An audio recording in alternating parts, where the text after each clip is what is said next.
সারদাকাণ্ডে তৃণমূল সাংসদ কুণাল ঘোষ গ্রেপ্তারের পর থেকেই সুর চড়াচ্ছে সিপিএম।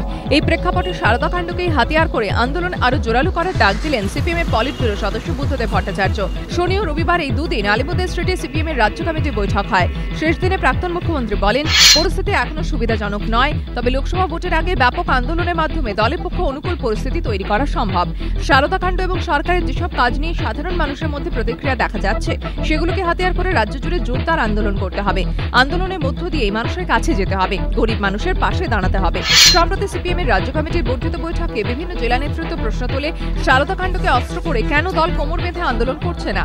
জেলার একাধিক সিপিএম নেতা এর জন্য আলিমুদ্দিনকেই দায়ী করেন। এই প্রেক্ষাপটে দাঁড়িয়ে বুদ্ধদেবের আহ্বান, লোকসভা ভোটের আগে রাজ্য জুড়ে জোরদার আন্দোলন গড়ে তুলতে হবে। এদিকে আলিমুদ্দিন সূত্রে খবর, সিপিএম রাজ্য কমিটিতে আসতে চলেছেন কোচবিহারের নেতা প্রদীপ নাথ।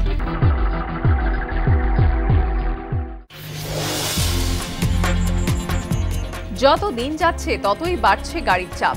রাস্তার চেহারা না বদলালেও বাড়ছে যানজট।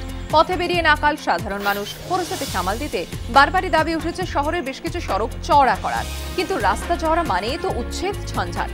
এইসব এড়িয়ে কিভাবে রাস্তা চওড়া করা যায় তা খতিয়ে দেখার জন্য সম্প্রতি একটি সমীক্ষা করায় কলকাতা পৌরসভা।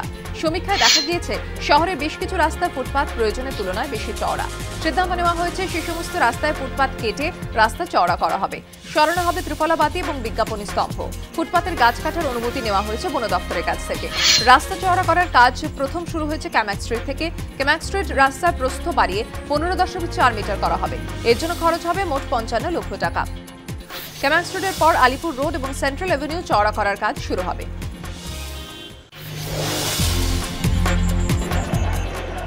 বাংলাদেশে আসন্ন লোকসভা নির্বাচনের আগে দেশ জুড়ে হিংসা বেড়েই চলেছে। পরিস্থিতি সামলাতে শেষ পর্যন্ত অন্তর্বর্তীকালীন সরকারের স্বরাষ্ট্র মন্ত্রকের দায়িত্ব নেওয়ার জন্য প্রধান বিরোধী দল বিএনপিকে প্রস্তাব দিলেন প্রধানমন্ত্রী শেখ হাসিনা। তিনি বলেন, কোন মন্ত্রক ওরা চান, ওরা যদি স্বরাষ্ট্র মন্ত্রকও চান তাহলেও আমরা তা দিতে প্রস্তুত। তবে বিএনপি নেত্রী খালেদা জিয়ার উদ্দেশ্যে এই সন্ধি প্রস্তাব দিলেও রাজনৈতিক আক্রমণ কিন্তু অব্যাহত রেখেছেন শেখ হাসিনা।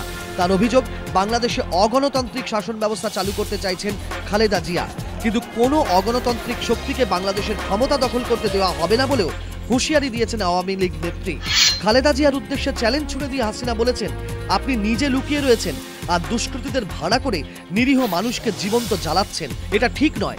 আপনি যদি আন্দোলন চালিয়ে যেতে চান তাহলে নিজে রাস্তায় নামুন। ক্ষমতার জন্য খালেদা জিয়া পাগল হয়ে গিয়েছেন বলেও অভিযোগ করেছেন শেখ হাসিনা। যদিও তার দাবি, বিরোধীদের হিংসা সত্ত্বেও নির্দিষ্ট সময়ে দেশে সাধারণ নির্বাচন হবে। দক্ষিণ আফ্রিকার টেস্টের আগে একদিনের সিরিজ খেলা সাহায্য করবে দলকে। দেশের মাটিতে শেষ সাংবাদিক বৈঠকে রবিবার মুম্বাইয়ে এমনই মন্তব্য করলেন মহেন্দ্র সিং ধোনি। অধিনায়কের মতে, একদিনের ক্রিকেটে দল এখন আত্মবিশ্বাসের তুঙ্গে, তাই একদিনের সিরিজে দক্ষিণ আফ্রিকার পরিস্থিতির সঙ্গে খাপ খাইয়ে নেওয়ার পর্যাপ্ত সময় পেয়ে যাবেন দলের আনকোরা ব্যাটসম্যানরা।